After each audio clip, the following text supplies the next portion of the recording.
I've saved everything, every screenshot, every chat. How are you going to explain this? The text message that destroyed my marriage arrived at 3:47 p.m. on a Tuesday, right as I was debugging code for a client who thought turn it off and on again was some kind of ancient voodoo. My wife Emily had sent it to her sister Rachel by mistake. Meant for her boyfriend Troy, I'd learn later. Can't wait to feel you inside me again tonight. Kyle's working late as usual, the boring fool. 22 years of marriage, 2 beautiful daughters, a mortgage we'd nearly paid off, all reduced to boring fool in 12 words. I'm Kyle Masters, 39 years old, senior IT manager at Dataflow Solutions in Plano, Texas. I fix computers for a living, which apparently makes me about as exciting as watching paint dry in a sensory deprivation tank. My wife Emily sells real estate, or used to anyway. She's got that bubbly personality that makes clients trust her with their biggest investment, the kind of charm that can make a crack house sound like a fixer-upper with character. The irony wasn't lost on me that she'd been fixing up her own character behind my back. I stared at that message for a solid 10 minutes, my coffee growing cold while my world tilted sideways. The office buzzed around me, keyboards clicking, phones ringing, the usual symphony of corporate productivity.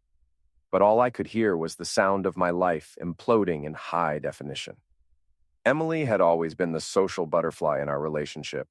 She organized neighborhood barbecues, coached Sophie's soccer team, and somehow managed to remember everyone's birthday while I struggled to remember which day was garbage pickup. She was everything I wasn't: outgoing, spontaneous, the kind of person who could walk into a room and instantly become its center. I was the steady one, the provider, the guy who made sure the bills got paid and the Wi-Fi never went down. Apparently, that made me expendable. My phone buzzed again. This time, it was actually meant for me. Working late again tonight? There's leftover casserole in the fridge. Love you. The casual cruelty of it hit me like a freight train. She was planning to screw another man while texting me about leftovers. The love you.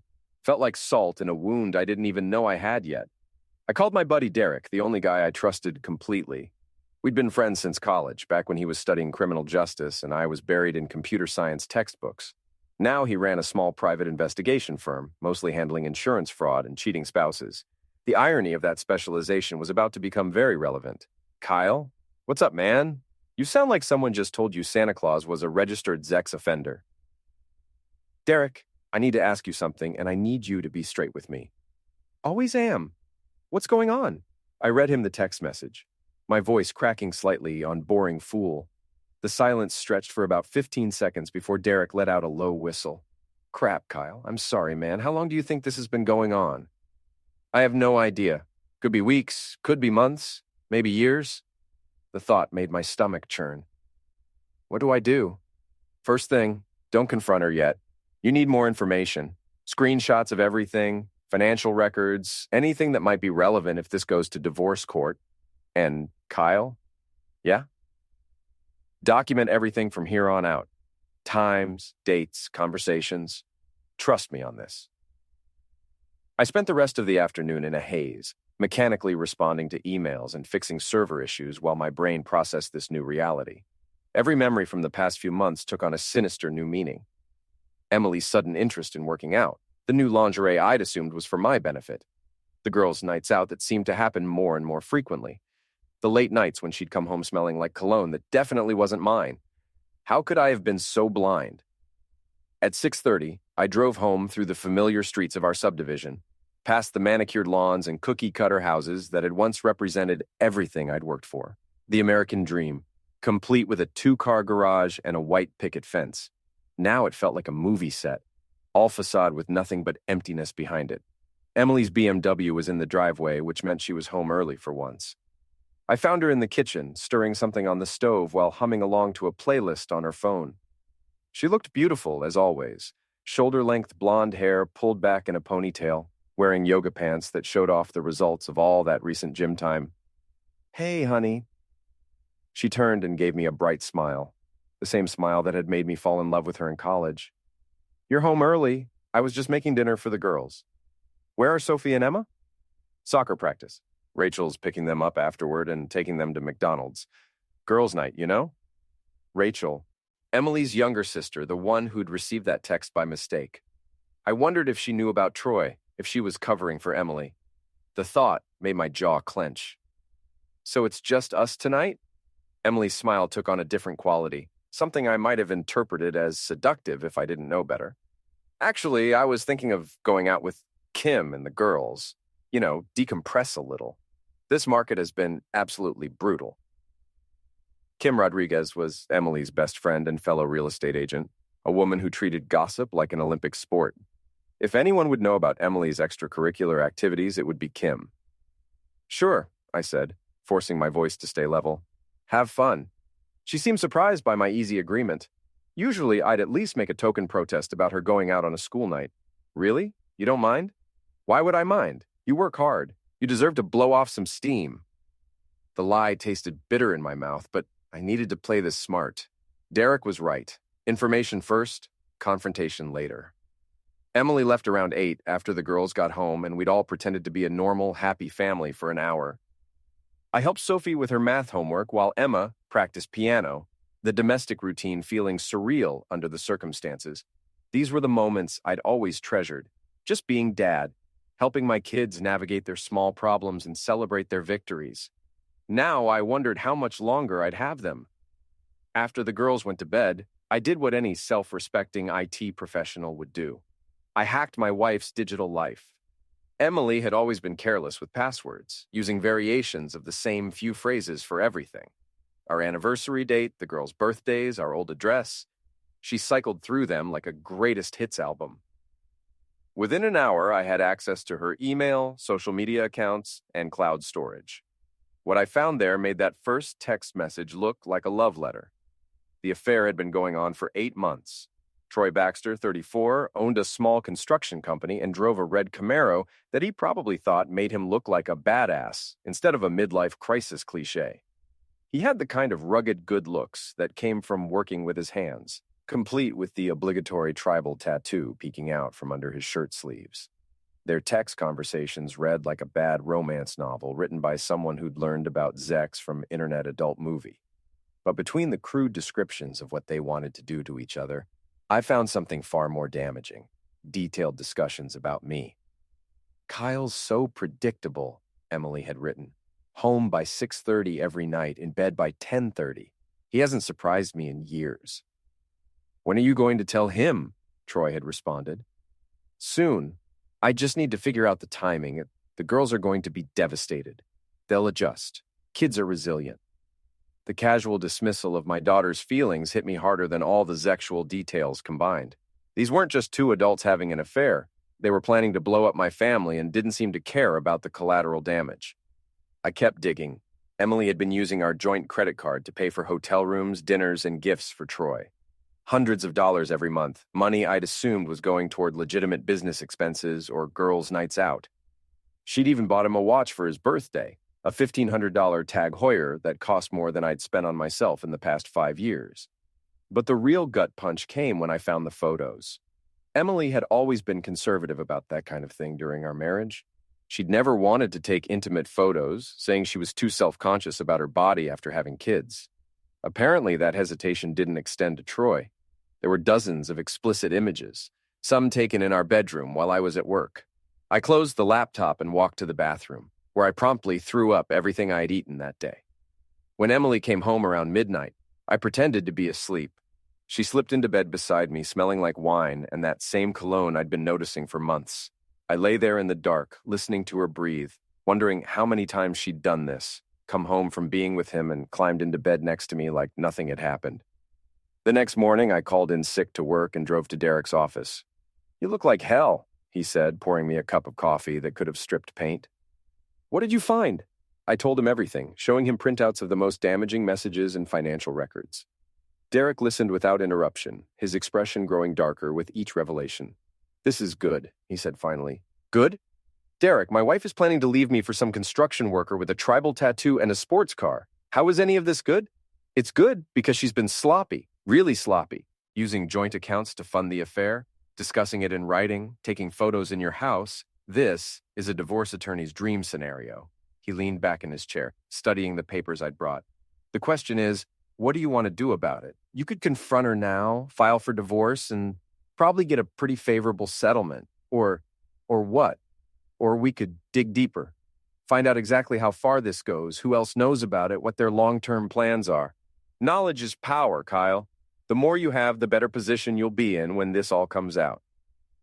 I thought about my daughters, about the house we'd built together, about 22 years of shared history that apparently meant nothing to Emily. Let's dig deeper. Derek smiled, and for the first time since receiving that text message, I felt like maybe I wasn't completely powerless in this situation. Now you're thinking like someone who's been betrayed instead of someone who's just hurt. There's a difference. Over the next 2 weeks, Derek conducted what he called discreet surveillance while I played the role of oblivious husband. It was harder than I'd expected, maintaining normal conversations with Emily while knowing what she was really doing, pretending to care about her day when I knew she was spending it planning our family's destruction. The hardest part was the girls. Sophie and Emma had no idea their world was about to implode, and I found myself treasuring every normal moment, helping with homework, watching movies together, listening to Emma practice violin. These simple family routines that I'd once taken for granted now felt precious and fragile. Derek's surveillance revealed that the affair was even more extensive than I'd realized. Emily and Troy weren't just sleeping together. They were planning a future. Troy had been looking at houses in Austin, apparently with the assumption that Emily would be moving there with him, and with my daughters. "There's more," Derek said during one of our clandestine meetings at a coffee shop across town. "I followed them to a lawyer's office yesterday. Emily's already started preliminary divorce proceedings." The betrayal cut deeper. She was planning to blindside me completely, probably hoping to present me with papers before I had time to prepare my own legal strategy. What kind of lawyer? The expensive kind. Specializes in high-asset divorces. She's not planning to go easy on you, Kyle. That night, I made a decision that would change everything. Instead of continuing to play the passive sufferer, I was going to take control of the situation. Emily wanted to destroy our family for her construction worker boyfriend? Fine. But she was going to discover that her boring, predictable husband had a few surprises left in him. I started with our finances. As an IT manager, I understood systems, how they worked, how they could be manipulated, and most importantly, how to protect them from people who didn't have authorization to access them. Our marriage might have been built on love and trust, but our financial accounts were built on legal documents that gave me certain rights Emily seemed to have forgotten about.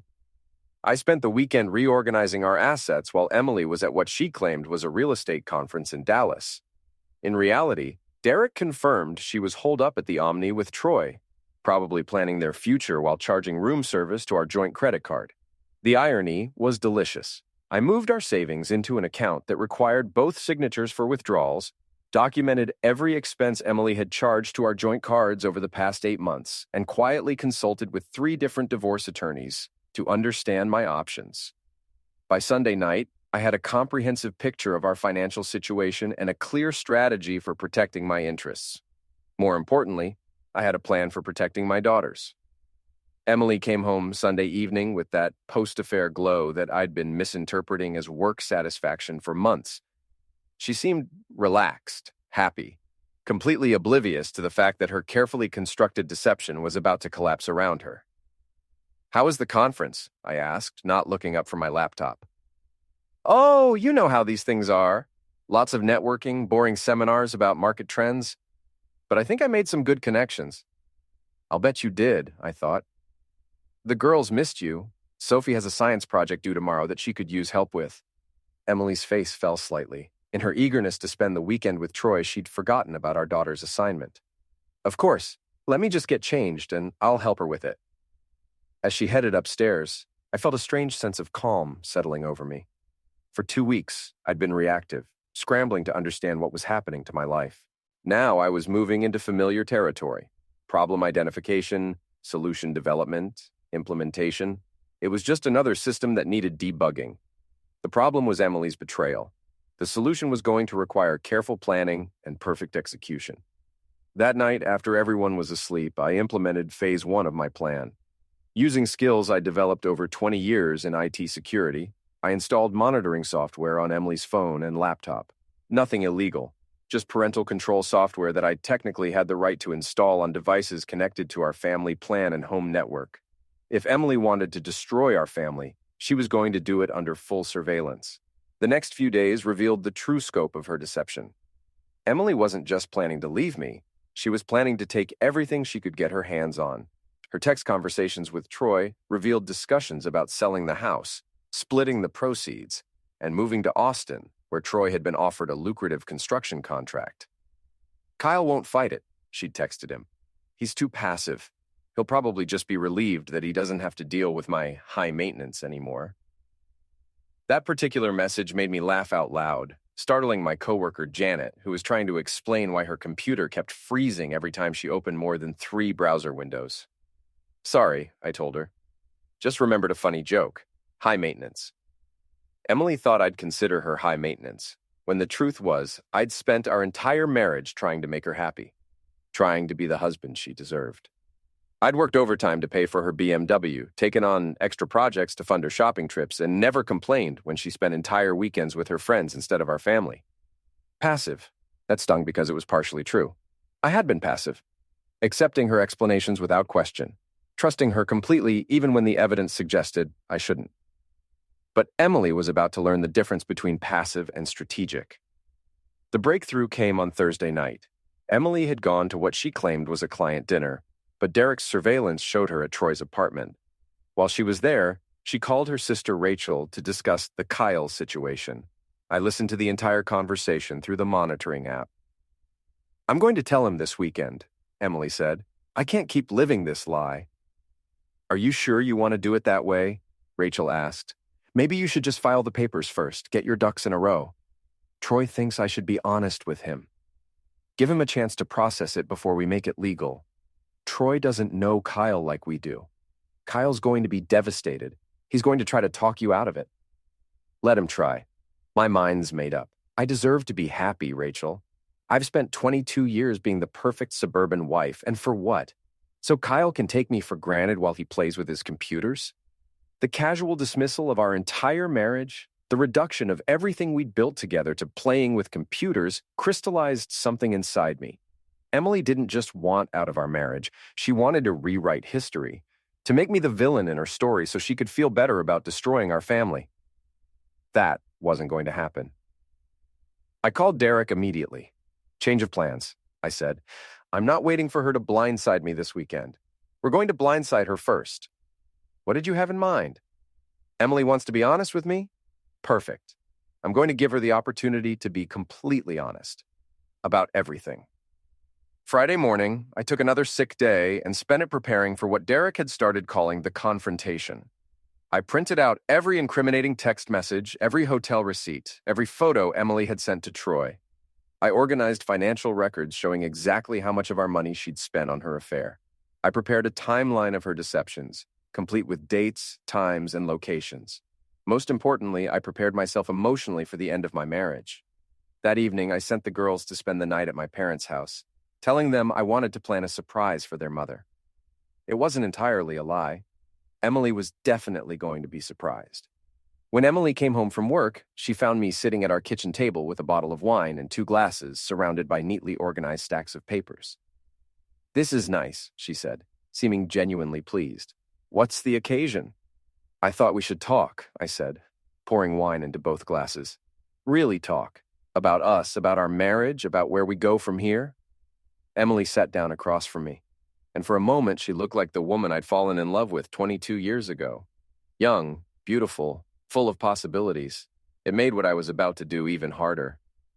"I've been thinking the same thing," she said. "Kyle, there are some things I need to tell you." "I know there are. But first, let me tell you some things I've learned recently." I slid the first stack of papers across the table to her. "These are your text messages with Troy Baxter over the past 8 months. I found them quite educational." The color drained from Emily's face as she stared at the papers in front of her. Her hand trembled slightly as she picked up the first page, and I watched 22 years of marriage die in real time. "Kyle, I can explain. Please don't." My voice was calmer than I felt. "We both know there's no explanation that's going to make this okay. What I want to know is why." She set the papers down without reading them, her eyes filling with tears that might have moved me a few weeks ago. Now they just looked like another manipulation. "I never meant for it to happen this way. Troy and I, we just connected, you know? He makes me feel alive again." "And I make you feel what exactly? Dead?" No, that's not what I meant. You make me feel safe, secure. But Kyle, we're like roommates who happen to share a bed. When was the last time we had a real conversation? When was the last time you surprised me with anything? I slid the second stack of papers across the table. Hotel receipts, restaurant bills, the credit card statement for Troy's watch. You mean like the way you surprised me by spending $1,500 of our money on a gift for your boyfriend? Emily's tears were flowing freely now, but I wasn't done. Or the way you surprised me by taking pictures in our bedroom, the bedroom where our daughters sometimes come to talk to us when they have nightmares, and sending them to another man. Kyle, please. Or maybe you mean the way you surprised me by consulting a divorce attorney without bothering to mention that our marriage was in trouble. That last one hit home. Emily's eyes widened, and I knew Derek had been right about her legal consultation. How did you— Never mind. Yes, I talked to a lawyer. I needed to understand my options. Your options? I laughed, but there was no humor in it. Let me tell you about my options, Emily. I could have confronted you the day I found out about Troy. I could have thrown you out of the house, filed for divorce, and made this as ugly and public as possible. Do you know why I didn't? She shook her head, mascara running down her cheeks in black streaks. Because I kept hoping I was wrong. Because after 22 years, I thought you owed our marriage at least the benefit of the doubt. Because I'm an idiot who still believed that the woman I married was in there somewhere, buried under all the lies and selfishness. I stood up and walked to the window, looking out at our backyard where we'd hosted countless barbecues, where the girls had learned to ride bikes, where we'd planted a garden together during our 3rd year of marriage. But you know what I realized, Emily? You're not the same person I married. Maybe you never were. Maybe I just saw what I wanted to see. When I turned back around, Emily was reading through the text messages, her face cycling through emotions: shame, anger, defiance, and something that might have been relief. You're right, she said finally. I'm not the same person you married. I'm not sure I ever wanted to be that person. The perfect suburban wife, always supportive, never demanding anything for herself. Is that really how you see our marriage? You never demanding anything for yourself? What was I supposed to demand, Kyle? More nights watching you work on your laptop? More conversations about server configurations and network security? More excitement like our annual vacation to the same beach rental we've been going to for 10 years? The bitterness in her voice was like a physical slap. Everything I'd thought was stability, she'd experienced as stagnation. Every gesture I'd thought showed love, she'd interpreted as indifference. So, you decided to have an affair instead of talking to me about any of this. I tried to talk to you. Do you remember last year when I suggested we take a weekend trip to Napa? You said we couldn't afford it. When I asked if we could go dancing like we used to in college, you said your back hurt. When I bought that lingerie for our anniversary, you were too tired. Each accusation hit like a bullet, partially because they were true. I had been distracted, focused on work and bills and the endless responsibilities of adult life. But instead of fighting for our marriage, Emily had decided to find what she was missing somewhere else. So this is my fault? It's both our faults. We stopped trying, Kyle. We became comfortable, and comfortable became boring, and boring became this. She gestured at the papers spread across our kitchen table, the documentary evidence of our marriage's failure. But instead of working on our problems together, you decided to work on Troy instead. Emily flinched at the crudeness of the comment, but I was past caring about her feelings. What happens now? She asked. Now you're going to pack a bag and go stay with Rachel or Troy or whoever will have you. Tomorrow, we're going to sit down with the girls and explain that Mommy and Daddy are getting divorced. And then we're going to figure out how to co-parent our children while hating each other's guts. Kyle, it doesn't have to be like that. We can be civilized about this. Civilized? I laughed, and this time there was genuine humor in it, albeit the dark kind. Emily, you've been lying to me for 8 months. You've been spending our money on another man, taking explicit photos in our house, and planning to divorce me without giving me any say in the matter. The time for civilized ended when you decided our marriage vows were more like suggestions. She stood up, her composure finally cracking completely. Fine. You want to be the sufferer in this story? Go ahead. But don't pretend you were the perfect husband, Kyle. Don't pretend you didn't contribute to this. I never claimed to be perfect, but I was faithful. I was honest, and I was committed to our marriage even when it got difficult. Apparently, those aren't qualities you value. Emily stormed upstairs to pack, and I sat alone in our kitchen, surrounded by the wreckage of our life together. The house felt different already, like something essential had been removed from its foundation. My phone buzzed, a text from Derek. How did it go? About as well as expected, I typed back. She's packing now. You okay? I thought about that question. Was I okay? My marriage was over, my family was broken, and I was about to become a weekend father. But for the first time in weeks, I wasn't living with the weight of Emily's deception. I wasn't pretending everything was fine when it wasn't.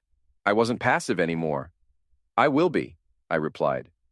Emily came back downstairs with 2 suitcases, her face composed again, but her eyes red from crying. I'll call the girls tomorrow and explain, she said. We'll call them together. They deserve to hear this from both of us. She nodded, then hesitated at the door. Kyle, for what it's worth, I did love you. I still do, in a way. We wanted different things. No, Emily, we wanted the same things. The difference is that when our marriage got hard, I tried to work through it. You tried to work around it. After she left, I poured myself another glass of wine and called my parents to check on the girls. They were fine, excited about their sleepover, completely unaware that their world was about to change forever. Tomorrow would bring lawyers and custody arrangements and the complicated logistics of untangling 2 decades of shared life. But tonight, I was alone in the house Emily and I had bought together, surrounded by the evidence of her betrayal, and I felt something I hadn't experienced in months. Peace. The passive phase of my life was over. Whatever came next, I was going to face it with my eyes wide open. The next morning brought the hardest conversation of my life. Emily and I sat on opposite ends of my parents' couch, with Sophie and Emma between us, trying to explain why Mommy and Daddy wouldn't be living together anymore. Sophie, at 14, understood more than she let on. I could see the knowledge in her eyes, the way she looked between Emily and me like she was solving a puzzle she didn't want to complete. Emma, only 11, just cried and asked if it was her fault. No, sweetheart, I said, pulling her close. This has nothing to do with you or Sophie. Sometimes grown-ups make mistakes, and sometimes those mistakes mean families have to change. But Mommy and I will always love you, and we'll always be your parents. Emily nodded along, but I noticed she couldn't quite meet the girl's eyes. The guilt was eating at her, as it should. After we took the girls home and Emily left for what she said was Rachel's house, but was probably Troy's, I found myself alone with my daughters for the first time as a single father. Dad, Sophie said as I was making dinner, are you going to be okay? The question broke my heart. My 14-year-old daughter was worried about me when her own world had just been turned upside down.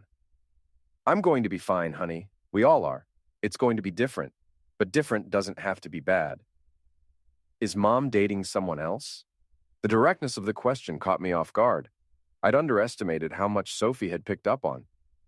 Why would you ask that? She's been acting weird for months, always on her phone, always going out.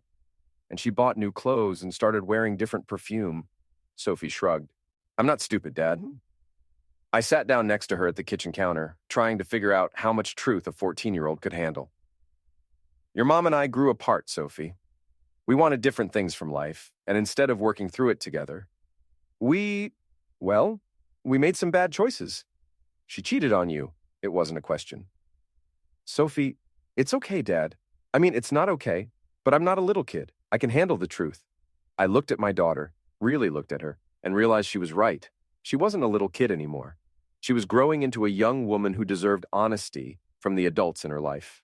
Yes, I said. She did. Sophie nodded like she'd expected as much. Are you going to get divorced? Probably. Good. The vehemence in her voice surprised me. Sophie, Dad, she made you miserable. Maybe you didn't see it, but Emma and I did. You used to laugh all the time when we were little. The past few years, you hardly ever laugh anymore. And Mom? She was never really here, you know? Even when she was physically here, she was always thinking about something else. Out of the mouths of babes. My teenage daughter had seen what I'd been too blind to recognize, that our marriage had been failing long before Emily started her affair. The next few weeks fell into a routine that was both strange and oddly comfortable. I had the girls full time, while Emily figured out her living situation, which gave me a chance to rediscover what it meant to be their father without Emily's constant criticism of my parenting style. We ate pizza for dinner more often than we should have. We stayed up too late watching movies on school nights. I helped with homework without Emily hovering and correcting my methods. For the first time in years, our house felt relaxed. But Emily wasn't done surprising me. 3 weeks after our confrontation, Derek called with news that changed everything. "Kyle, you need to sit down for this." "What now?" "I've been keeping tabs on Emily and Troy, just to make sure there weren't any more surprises coming your way." "Well, there's a surprise, but it's not what you'd expect." "Just tell me, Derek, Troy's married." The words didn't compute at first. "What do you mean, married?" "I mean he has a wife. Her name is Jennifer. They've been married for 12 years and they have 3 kids. Emily isn't his girlfriend, Kyle. She's his side piece." The revelation hit me like a physical blow. Emily hadn't just destroyed our marriage for another man. She'd destroyed it for a man who was doing to his wife exactly what Emily was doing to me. Does Emily know? That's the million-dollar question. I've been watching them, and I honestly can't tell. Either she's a better actress than I thought, or Troy's been lying to her too. I thought about Emily's text messages, her plans to move to Austin with Troy, her certainty that they had a future together. "She doesn't know," I said. "She thinks he's going to leave his wife for her." "What do you want to do with this information?" I considered my options. I could tell Emily the truth and watch her world collapse the way mine had. I could use the information as leverage in our divorce proceedings. I could even reach out to Troy's wife and let her know what her husband was up to. Or I could do something else entirely. "Derek, I need you to get me Jennifer Baxter's contact information." "Kyle, what are you thinking?" "I'm thinking that Jennifer deserves to know what kind of man she's married to. And I'm thinking that Emily deserves to find out what kind of man she destroyed her family for." 2 days later, I was sitting in a coffee shop across from Jennifer Baxter, a woman who looked remarkably like Emily, blonde, attractive, probably a few years younger. She had the same exhausted look I'd been wearing for weeks, the look of someone whose world was shifting beneath their feet. "Thank you for meeting me," I said. "I know this is awkward. Your message said it was about my husband and your wife." Her voice was steady, but I could see the tension in her shoulders. "How much do you know?" I slid a folder across the table to her, the same kind of documentation Derek had helped me compile about Emily's affair. "Everything," I said. Jennifer opened the folder and began reading, her face growing paler with each page. When she got to the photos, she closed the folder and pushed it away. "How long?" she asked. 8 months, as far as I can tell." I suspected something was going on, but I kept telling myself I was being paranoid. The late nights, the business trips that didn't quite add up, the way he'd guard his phone like it contained state secrets. "What are you going to do?"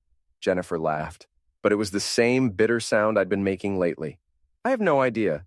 We have 3 kids, a mortgage, a life together. I can't just blow it all up because Troy decided to have a midlife crisis." "You're not the one blowing it up," I said. "Troy already did that when he decided your marriage vows were optional." She looked at me with something that might have been envy. "You sound like you've got this all figured out." "I don't. I'm making it up as I go along, just like everyone else. But I've learned something over the past few weeks. You can't save a marriage by yourself. Both people have to want to save it, and both people have to be willing to do the work." "Did your wife want to save your marriage?" "No, she wanted to replace it with something she thought would be better. Turns out she was wrong about what she was replacing it with." Jennifer picked up the folder again, steeling herself to look through the rest of the evidence. "What happens now?" "Now you decide what kind of life you want to have. And Troy and Emily find out what happens when their fantasy crashes into reality." I left Jennifer at the coffee shop with the folder and my contact information, in case she wanted to coordinate our responses to our cheating spouses. Then I drove home to my daughters, who were waiting for me to help with homework and make dinner and be the stable parent in their suddenly unstable world. That night, after Sophie and Emma were asleep, I sat in my home office and did something I hadn't done in months. I laughed. Really laughed. The kind of deep, genuine laughter that comes from recognizing the cosmic joke your life has become. Emily had destroyed our marriage for a man who was never going to choose her over his family. Troy had risked his marriage and his relationship with his children for a woman he was never serious about. They deserved each other, and they were about to get exactly what they'd earned. My phone buzzed with a text from Derek. "Jennifer Baxter just served her husband with divorce papers. Thought you'd want to know." I texted back, "How did he take it?" "About as well as you'd expect. He's been calling Emily nonstop for the past hour. I turned off my phone and went to bed, sleeping better than I had in weeks. Tomorrow would bring new complications, new revelations, new challenges to navigate. But tonight, for the first time since this whole mess started, I felt like I was winning.